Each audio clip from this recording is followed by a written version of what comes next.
In 1929, Texan Bill Williams accepted a bet that he would not be able to push a peanut to the top of Pikes Peak using only his nose. On May 19th, he started the ordeal over the Pikes Peak Highway, and it soon became a national sensation, receiving wide press coverage. Williams wore pants made with special knee pads, canvas gloves, and a 2-foot-long stick strapped to his forehead, which looked like a golf club with a brass axle in the center that was used to roll the peanut up the mountain. Bill faced some significant challenges during his journey. He used many different peanuts because each peanut could not withstand the beating it took around each turn. Tom's Foods of Columbus, Georgia solved that problem and sponsored Bill to promote their Tom's Peanuts product. What Bill didn't count on was that his peanut stash would be raided by squirrels along the way. Williams also faced strong winds, a snowstorm, a hailstorm, and blazing high-altitude sun.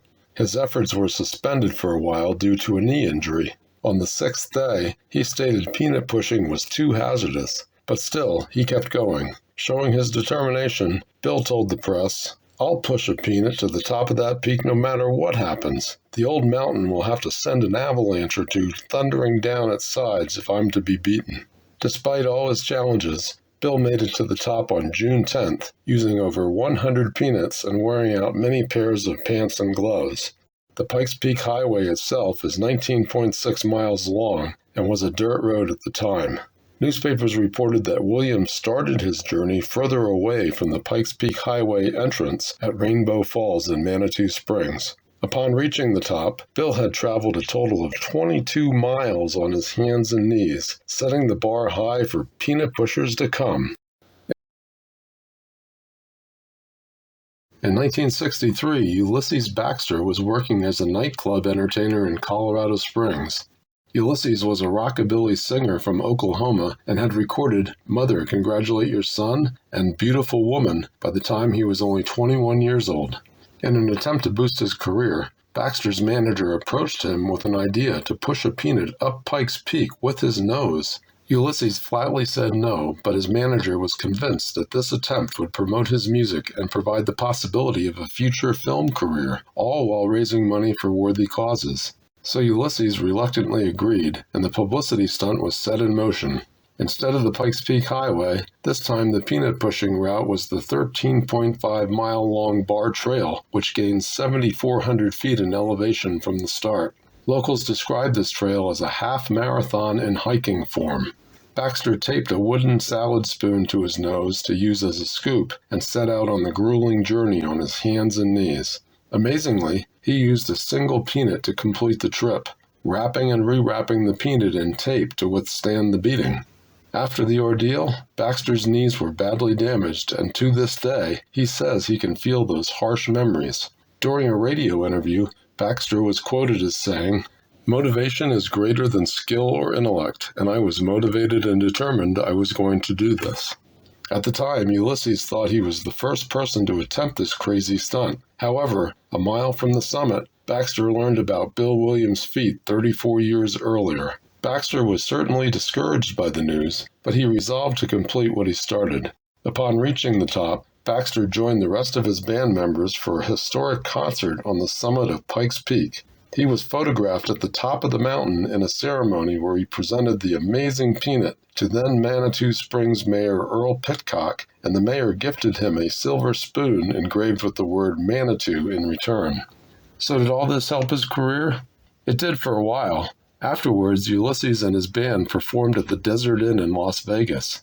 Baxter also appeared on some popular TV shows of the time, such as I've Got a Secret in December 1963, and on the Steve Allen Playhouse in March 1964.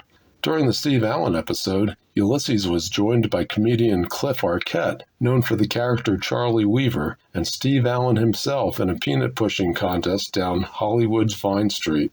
While Bill Williams received more publicity from his first peanut push, Ulysses Baxter was certainly embraced by the city of Manitou Springs. A few years later, in 1966, Baxter visited Manitou to promote his record I Won't Tell a Soul I Love You. During this time, the original peanut he used was enshrined in City Hall, and he was made an honorary city ambassador. Ulysses' original peanut was later donated to the Heritage Center by the city of Manitou Springs and is now proudly displayed as part of this exhibit. Baxter was also to receive a plaque commemorating his feat, but unfortunately the Forest Service never approved a place to display his plaque, along with other Pikes Peak record holders. In the end, Baxter's peanut-pushing feat extended his fame for a few years, but sadly, his career choice did not receive support from his family, and he gave up music at age 30. Later, he went into business for himself and opened a chain of hair salons, developed a cosmetics line, and invested in real estate. Although his instant fame was ridiculed by other musicians at the time, years later Baxter says he doesn't regret any of it. He's proud of the fact that his famous quote is now used by leaders and school teachers as inspiration. He said, "No problem is larger than a peanut and can be conquered with courage and persistence." Baxter is now 81 years old and living in an Oklahoma City retirement home. The year was 1976, and a proud one for all as the United States celebrated its 200-year anniversary during a national bicentennial. At the same time, Colorado was celebrating its 100-year anniversary as a state during a statewide centennial celebration featuring the Freedom Train and more. What better time to set a Colorado record? Tom Miller was an 18-year-old University of Colorado student from Palmer Lake, Colorado.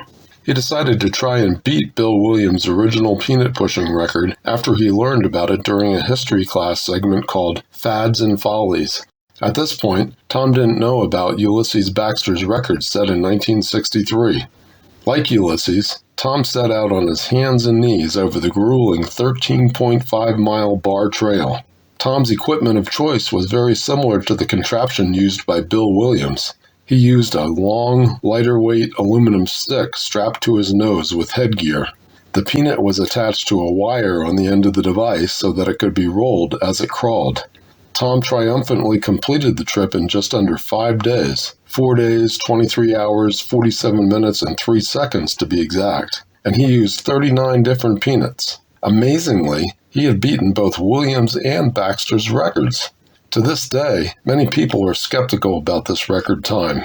This is due to the fact that this was Tom's own personal challenge, so he didn't promote the undertaking before he started or during the climb. There was no national press coverage and certainly no rock and roll band waiting for him on the summit. The local Colorado Springs Gazette newspaper interviewed and photographed Tom at the top, which may be the only existing photo of him setting the record. Upon reaching the summit, he simply announced his accomplishment to the tourists present and signed a few autographs. While he was challenged by big rocks, he explained that the design of his peanut-pushing device held up well. He said, "When I came to a big rock, I would lean the peanut sideways so it would roll up the side of the rock." Tom's record did get the attention of the National Peanut Board, who used his accomplishment to promote peanuts in a cartoon series called Buddy McNutty shown in this exhibit. No accounts of what the future held for this young man have ever been located. In 2022, Bob Salem was on a mission to set another peanut-pushing record. Why? Because in 2022, the city of Manitou Springs was having its 150th anniversary, and what better way to celebrate than with another fun and quirky event? The press had a field day covering Bob's story, and for the first time in peanut-pushing history, we had the internet to publish news of the event far, wide, and fast. Bob was constantly surrounded by news crews and curious onlookers, but Bob's laid-back, humble character seemed to take it all in stride. The city of Manitou Springs even had a day-by-day peanut pusher progress tracker on their website. In contrast, Bill Williams, Ulysses Baxter, and Tom Miller didn't even know what a website was. Like Ulysses and Tom, Bob crawled up the 13.5-mile bar trail on his hands and knees. This time, Bob's equipment of choice was very similar to what Ulysses had used back in 1963. Bob used knee pads, wrestler gloves, and a plastic serving spoon as a peanut scoop strapped to his head using CPAP headgear. Bob's major challenge was the record heat and dehydration, running out of water just a quarter mile from the top. In an attempt to beat the nearly 100-degree heat, Bob shared his survival strategy. He said, "I did it at night. It was much cooler and easier then. It was very quiet and peaceful." Bob completed the trip in 7 days, becoming the first person to complete this nutty feat in the 21st century. We can't confirm Bill Williams' age, but at 53, we now believe that Bob Salem is the oldest man to set the record as well. All of these men came from different states and backgrounds. Each one had a different reason for making the journey and faced significant challenges along the way. Now that you know more about all 4 of the Pikes Peak Peanut Pushers, who would you vote for as your favorite?